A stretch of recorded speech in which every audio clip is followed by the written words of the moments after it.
Hey, shalom everyone. I'm Amir Tsarfati, and we're back from Connect here in the Jezreel Valley in Galilee, Israel. And together with me today in Author's Corner, Pastor Steve Yon. Shalom, Steve. You are at the land of the frozen and chosen. You're in Parker, Colorado. How are you, my friend? Doing well, and we are a little frozen here today. It was about 20 degrees Fahrenheit when I got up this morning and drove in. We have snow on the grass and ice on the roads, so a little bit slippery, but made it okay. And excited to be here in the office this morning talking to you. I envy you. Although I posted a few days ago a photo of the most magnificent rainbow that we just had outside of Connect, I must confess, I envy you guys when it comes to snow in January. However, I would love to see the snow, enjoy it for a couple hours, and then give it back to you because the rest is a big mess and a headache. Don't you think so? Well, it was wonderful. I know for you to see the rainbow up where you were. I don't think it was quite as fun to see the rainbow down in Ashdod, judging by what you post on posted on Telegram. It looked like they maybe got a little too much water down Yeah, that direction. that's true. So Yeah. today, both of us are super excited because we're going to talk about my very first book, which basically brought you into my life as someone who helped me with the book writing. Because we've known each other before that, but you Yeah. were tourists that I had.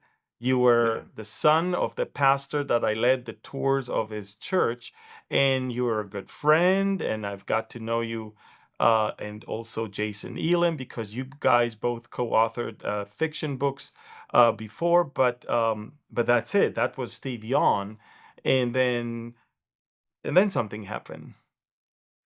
Yeah. Yeah. And then I was working at the church one day and got a call and it was my dad saying, "Hey, if you got some time, can you run down to HT Novak's house? Amir is here and would like to talk with you." And Yeah, I said, "Definitely, get some time with Amir." And we sat there, and you told me I've got all these teachings and just need to get them onto paper. yeah, And we talked that through. I was a little bit skeptical at first because I'm a fiction writer, and I thought, well, I don't know about writing nonfiction, but I'm happy to give it a go. And I know we met for a number yeah, of days down in my folks' basement, and then just started the project. yeah. People don't understand that it's one thing to stand behind a podium and preach and teach and give a message from the pulpit, but it's another thing to sit down and put it in writing, and it's a completely different set of skills that I found out that I don't have. It used to take me days to write a newsletter, which we used to publish every week, and then I mean, I was never satisfied because look, it's not my first language, not my mother tongue, That's the thing. and so I knew from the very get-go that if I ever start publishing books that are based on my teachings, I will need help from a professional. And to be honest, Steve, I don't think I could ever find someone else that can do what you do because it's not only that you are born again, spirit filled, a brother in the Lord, but you also someone who's who knows Israel, you love Israel, and you agree with me theologically, but you also know me personally. So Mm. it is much easier to be my mouthpiece in a way, when or my the pen, the hand that is holding the pen, when you know the person, when you totally agree with them theologically, and when you're gifted a writer like yourself. So it was when HT suggested you, it didn't take me more than a second to say absolutely. I just didn't think you would be Yeah. interested because I knew you as a fiction writer, and this is a different ball Yeah. game. And so, I spec know that yeah, yeah, I was gonna say collaboration comes out of friendship. correct. Otherwise it sounds wooden, it sounds very stilted, because if I didn't know you, I wouldn't be able to write with your voice. I wouldn't be able to have it sound like a mirror. It would end up sounding like Steve, or it end up sounding like some strange AI creation. Yeah, But because I know you and we've talked so much and spent so much time together, yeah, that's what allows those words to sound like a mirror. And I love when I see reviews on Amazon that says this just sounds so much like Amir. I can picture Amir saying this, and it's like, well, exactly. That's what it's supposed to do, because it is you, and all I'm doing is putting it down onto yeah. paper. Yeah, and as I said, you've done such a good job that it does sound exactly like me, but in better English. And you know, a lot of people are asking me why are you even exposing or revealing the fact that you have a ghostwriter on your books? And to me, it's like because I do. I have. I mean, it's very simple. I mean, I love studying and I love teaching and I love sharing the word, but I don't have that specific gift of being able to take those things and put them in writings. And I think that this is why God gifted others to do that. And this is the essence of being different members of one body. Yeah. And yes, these are my teachings, and of course, this is my book. But I love to acknowledge the help that I received in getting those books out. And again, the last hour, this is the first book. And to be honest with you, Steve, I did not think I'm gonna have more, because it was like a summary of everything I taught so far, and that's Yeah. it. But we were that's what we were thinking, it was gonna be a one and done. I mean, and first of all, just back to what you were saying, there are two philosophies when it comes to ghostwriters. One is that the person is really a ghost, is really behind the scenes. I would be like Amir's little secret. Is and that's ridiculous. That just turns to scandal. That turns to, well, do you know Amir doesn't really write his books? Well, yes, he does write his books, but it's just there's someone else who's moving the hand. It's like, Yeah, Paul didn't write his letters; he had someone else writing the letters for him. So uh, but it's there's still never Paul's any, letters. never any, yeah, there's exactly, and there's never any dirty little secret hidden away. We've always been upfront that Yeah. it's Amir's teachings, and then I just write those teachings. But then when we came to last hour, came to this first book, our thought was, hey, you've got all these great teachings, let's get these into book form, and that would be great. How exciting would that be to have a book? And the emphasis was on that word a, but now we see what's happened since then. I mean, in my wildest dreams, I would never, ever, ever imagine that. How many years later? I mean, we're talking about 8 now. That sounds Uh, about right. Yeah, I can't yeah, even yeah. remember. I mean, I get the first book is registered as a book from 2018, so less than that even, or Yeah, almost 7 years only. And Steve, our work together yielded a million and a half books that have been sold so yeah, far. And again, to God be the glory. We did not plan exactly. all of this. I mean, we had no clue. And so, almost 7 years in the making. This is the first book, and because it's the first book, I thought I better put in it everything. I That's tried to right. just put everything there. You And probably and that's remember that. that's what's so wonderful about this book. It was all the teachings that you had done in the past, and it's bringing it in where this, I think, more than any other book, this gives a mirror. This gives your teachings from start to finish. Um, you just look through the chapters. God wants you to know His plans. With Isaiah 46, the near and the far fulfillments of prophecy. We talk. I'm just looking here at the list here. God's chosen people, Israel, God's chosen people. Which in a second, I want you to, if you would, just talk about what we're just putting together, or what we've just put together for Israel, God's chosen people. But then we talk about the rapture for new chapters. We talk about the Antichrist, the days of Ezekiel, which we're coming back to full circle with exploring Ezekiel. So much of this is like the overview. This is the one Exactly. you want just in all of Amir's teaching in Cliff Notes form. This is it. And then when you want the expansion of that, that's what you find in the rest of the books. That's true. And that's how I felt. And again, it's because we felt the urgency of the times and the fact that we might not be able to write more. I mean, Yeah, and so let's put everything yeah, for me, and again, one of the most important thing for me was to share my own personal testimony because, you know, it's it's one thing to teach about things and another thing to tell about yourself.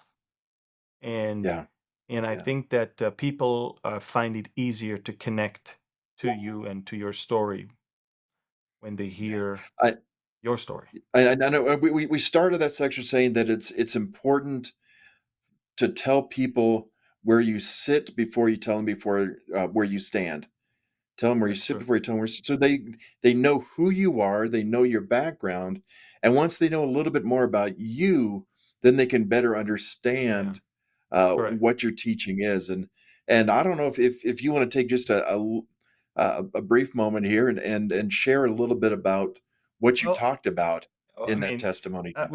we don't have much time, but I mean, it's basically the story of how a little kid who grew up in foster care and wanted to kill himself at the age of 17 because he found no hope in this world, how he found hope, how he found the truth, the way, and the life when people told him about Yeshua, the Messiah, how actually God, by His sovereign, amazing grace, revealed Himself to him in a very miraculous way, literally using the circumstances that I until then I count as miserable, and then I found them amazing because if it wasn't for me growing up in foster care and working hard since I was, I don't know, 10, 12 years old in a grocery store every morning and every evening.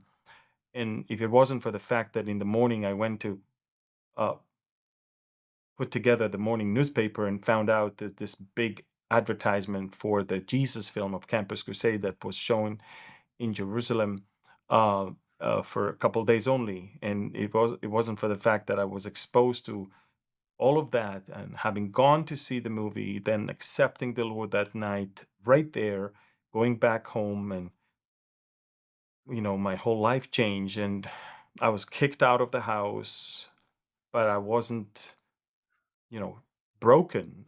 In fact, I was fixed. Um, Mm, and of course, the story did not stop there because the hand of God was upon me throughout my military service. From someone who wanted to run away from the military, I found myself a commander, deputy governor of Jericho, being in the center of world's attention as the IDF pulled out of Jericho and implemented the Oslo Accords with the Palestinians. So, I mean, I found myself in situations where, you know, I could never imagine. And all of that led me to where I am today. I mean, I would not change yeah. anything. If I had to go through all of this again, the abuse, the pain, the sorrow, the tears, the all of that, in order to find the Messiah, I would do it all over again. Because I mean, you could I mean, think about it. You can grow up in a nice home with functional family, with lots of means and money and whatever, great education, but you can still be a heathen. who has no clue of God and of salvation, of his need to Yeah. be saved, and eventually you'll find yourself broken also, maybe Mm. only in a much later part of your life. So I mean, the whole pe- being shattered to pieces part of my life was earlier, thankfully. Mm. Not that I did not experience a lot of difficulties and to some degree Yeah, pain definitely. later on, but we all do. But I'm just saying this is it. So this is my maiden voyage in the books world, and I Yeah. put in it my personal story. And this is, when people ask me, uh, you know, give me a summary of what you teach and who you are. This is it, I guess. I mean, Yeah. Yeah. that's it. Yeah. And you know, it wasn't it wasn't easy because I'm not once you expose everything and you open up, you can't take it back. That's it. Yeah. And Yeah. and so that Yeah. book later on, that book gave me the courage to also record my testimony and to on video and all of that. So it was a very Which good thing. which you can find on YouTube, and it's a very powerful Yeah, video. it's Um, called Hero y Israel, I think, and yeah, you can just click on YouTube Amir Tsofati testimony and you'll find it. yeah. Um, so You Steve, know, I yeah, go ahead. I as I say, I know that you putting that down on paper wasn't easy, but, honestly, us working together, um, in some ways was easy, but in some ways was difficult too, just trying to get to know each other in a different way, get to know each other in this working kind of relationship, and also me learning more about you and your teaching. I can remember finishing coming to the end of the manuscript, and we had talked obviously throughout the whole thing, but then it came to the end, and then you asked me what version uh, of the Bible did you use in this book? And I said, well, some of it is the ESV, some of it's the NIV. And you said, well, I use the New King James version, and I just remember my heart sinking because I mean I know what I always use when I teach and when I preach and when I read. I don't have a Calvary background, so New King James was foreign to me. And I remember going back through the entire manuscript. If any of you have read this book, you know how much scripture is in this book. And I had to go through every single one of them and change them from either the NIV or the ESV to the New King James Version to match. And that was uh, that was a frustrating couple of days, but I never made the mistake again. Well, there's some habits that are hard to break, and for me, I needed consistency between the messages that I preach from a pulpit and the messages that I give through a written Yeah, paper. I mean, and I wanted it to be the exact same way. Um, people can watch it online as well. So yeah. yeah, not And, again. and you think that would have occurred to me as I'm going through and I'm writing this and I'm changing what you're saying on the videos and what we talked about, changing it to NIV or ESV because that's what I read and that's easier. You think it would have occurred to me? No, maybe I need to keep this the New King James version, Yeah. the way that Amir already has it.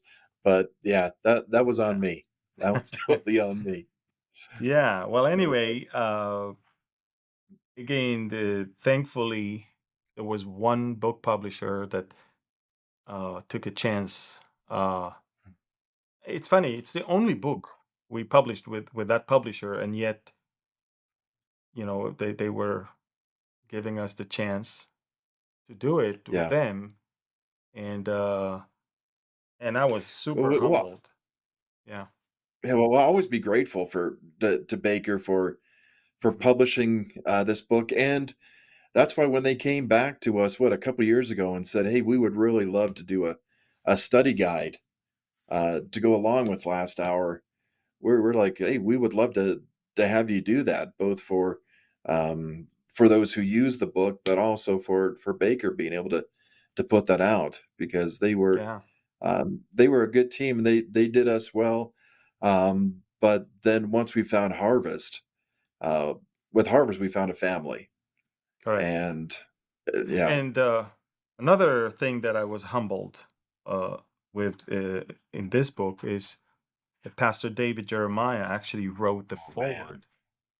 I mean, it's a 4 pages forward that he wrote, and also on the back of the book he wrote a piece, and also I had people from all walks of life writing uh, parts of.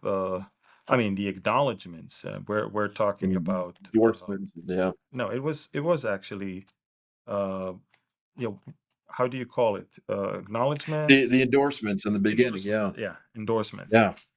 So yeah, so I mean, when you read, you're talking about Ann Graham Lotz, you're talking about Mm, Jason Elam, the kicker for the Broncos, Kathy Ireland, the famous mm, supermodel of I think the yeah, 80s or the 90s. Of she's now a yeah, CEO of a huge company that she owns, and she's a strong believer. And I've guided mm, her and her family in Israel, as well as you know.